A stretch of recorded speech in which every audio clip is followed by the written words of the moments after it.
Are the US and Iran readying for war? That's our top focus tonight on Gravitas. At the moment, things seem to be heading in the direction of a far more dangerous war in West Asia, one between America and Iran. You see, so far, they have fought via allies, but today those tensions have edged closer to the point of no return.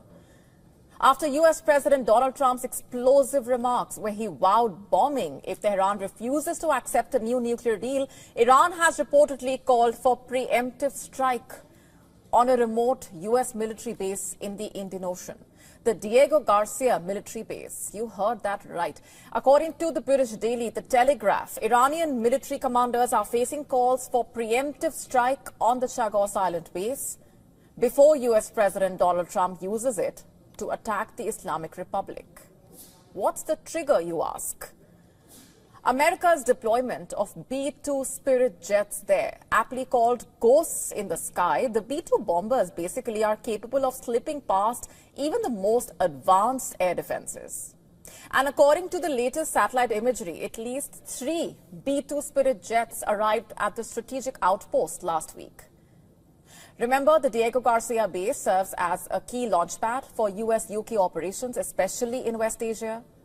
The Telegraph cites pro-Iranian voices saying that the island should have been targeted long before America deployed bombers there. As per the British daily, the base supports B-1 Lancer, B-2 Spirit, the B-52 Stratofortress bombers. Additionally, at least 4,000 military personnel and contractors, the majority of whom are American, are also reportedly housed at the base there. According to Iranian state media, the B-2 Spirit bomber would likely use Diego Garcia as a launching point for any potential attack on Iran's vast underground facilities. Remember, that's where Iran stores all its advanced missiles and rockets, in highly fortified underground facilities. Take a look.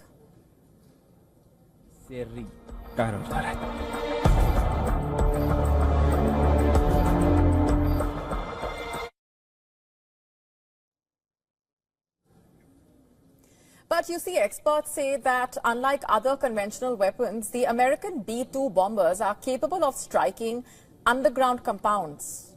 In fact, that is B-2 Spirit jets' unique feature. So in case a war with Iran does break out, America could potentially use the B-2 bombers to target Iran's underground missile cities.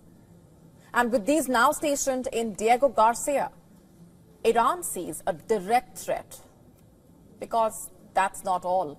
Satellite images also show at least 3 C-17 cargo planes and 10 aerial refueling tankers at the Diego Garcia base. And these seem to have arrived here recently. And we've told you last week about the latest deployments. And then there is also the matter of the base itself. The highly strategic base has been used as a staging point for US strikes in West Asia on multiple occasions in the past. Iran is provoked, but Tehran is also not buckling under American pressure. An advisor to Iran's Supreme Leader has issued Iran's most alarming threat yet. If attacked, Iran will have no choice but to develop nuclear weapons. And these comments also come after Khamenei himself promised to hit back if Donald Trump carried out his threat to bomb Iran, if it did not make a deal to curb its nuclear program. The enmity from the US and Israel has always been there. They threaten to attack us, which we don't think is very probable, but if they commit any mischief, they will surely receive a strong reciprocal blow. And Iran also sends its message to the UN Security Council in a letter by its UN ambassador. Tehran has condemned what it described as warmongering provocations by America. And adding to the volatility, the Islamic Revolutionary Guard Corps, or IRGC, also making its position clear. Brigadier General Amir Ali Hajizadeh has warned that the U.S. is sitting in a glass house. The Iranian general, in fact, has warned that American forces are dangerously exposed, saying that 10 American bases and 50,000 American troops in the region are within Iran's reach. Meanwhile, Ali Larijani, a top Iranian politician, has raised a rather important issue. Threats aside, could Iran actually build a nuclear weapon under a nuclear fatwa?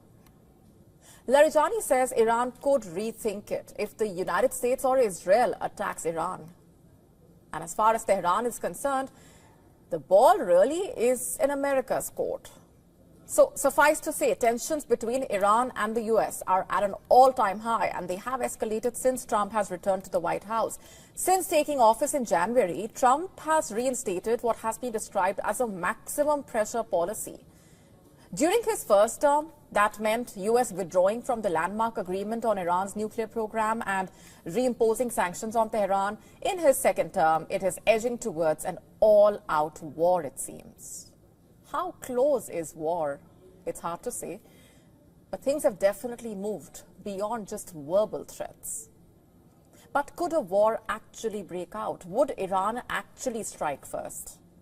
If so, what would an Iranian preemptive strike look like? Is Donald Trump serious about bombing Iran? Or is this yet another calculated move on his part to force Iran into negotiations? We will have to wait and watch. Shifting focus for now, Bangladesh's interim government chief advisor, Mohammad Yunus, has openly pitched for China as a key economic partner at the expense of India. Listen in to what he said first. 7 states of India, eastern part of India, called Seven Sisters, they are landlocked country, landlocked region of India. They have no way to reach out to the ocean. We are the only guardian of the ocean.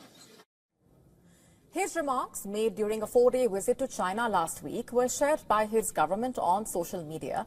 Now, Yunus has painted a picture where Bangladesh holds the key to Northeast India's trade, transit and global connectivity, and even went further to suggest that this scenario presents an opportunity for China to integrate the region into its own economic expansion. But let's just be clear here.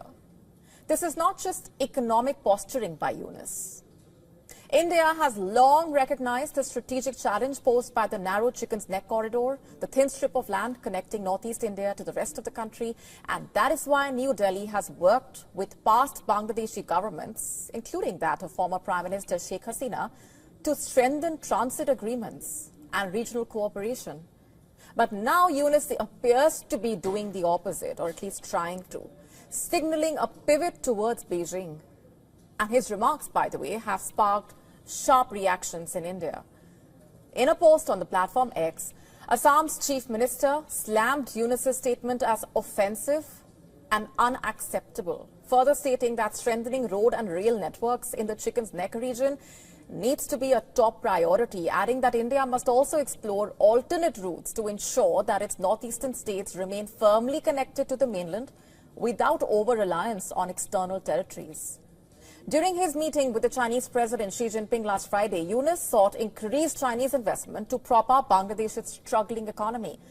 Bangladesh, you see, has been grappling with severe financial and political turmoil. We've been telling you about this. And it appears that he sees Beijing as the answer to those troubles, adding another layer of complexity to an already tense relationship between New Delhi and Dhaka. Looking ahead, Yunus is set to attend the BIMSTEC summit in Thailand later this week. He has reportedly requested for a meeting with the Indian Prime Minister. But as of now, New Delhi has not confirmed any engagement. In fact, Prime Minister Modi will be in Thailand on April 3-4, and India's strategic approach to the Northeast will certainly be among key discussion points within the regional grouping. Shifting focus for now, last Friday's powerful earthquake has left Myanmar reeling. The 7.7 magnitude quake struck with devastating force, flattening homes, toppling buildings, and leaving many dead or missing. The official death toll has now surged past 2,700, with fears that it could soon exceed 3,000. Rescue teams are in a desperate race against time, but conditions on the ground are making their mission all the more difficult. Our next report telling you more.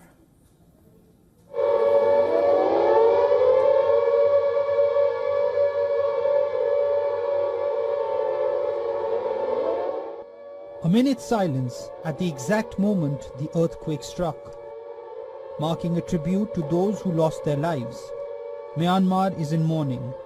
With each passing hour, hope of finding survivors is fading. The strongest earthquake that hit the country in a century has reduced many communities to rubble. Over 4,500 people are injured and at least 440 remain missing.